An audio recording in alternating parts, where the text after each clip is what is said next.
রাতের বেলা ভাত গেছি আমার বেরিয়েছি না পরে মেলা কষ্ট করিয়া ফোন দিলাম, দাদা কই? দোকানে।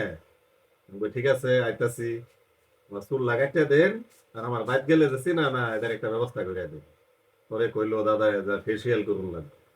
চুল কাটছি, চুল কাটা শেষ, প্রথমে দিল কি জানি হালকা ফেসিয়াল করলাম, তারপরে এই যে একটা মিশিং দিল, দেখা কইলো দাঁতটু ফেসিয়াল করে দিই, তাহলে আপনারা বলে ভালা দেখা যাবে।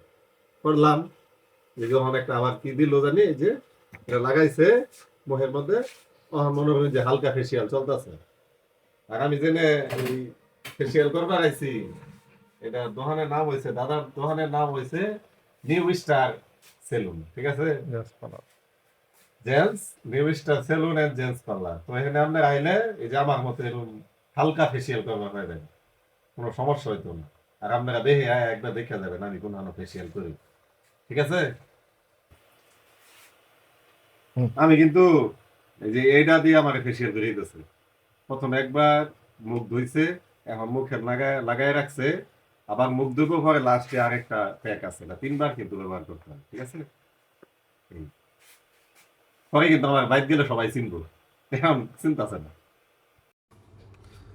ফেসিয়াল করার পরে আমার অবস্থা মনে হইতেছে ভূতের মতো।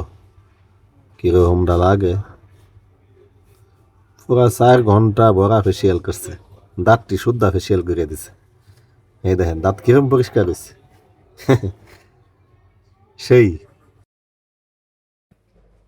ফেসিয়াল করার পরে দেখুন আমার কি অবস্থা। নয়ন, এখন কি হাসান ভাইরে বাসায় গেলে ভাবি চিনবো? হালকা চিনবে?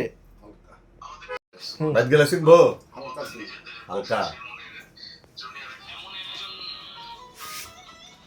হালকা চিনবো ভাইরে এখন। হালকা চিনবো, হালকা। গোলকিট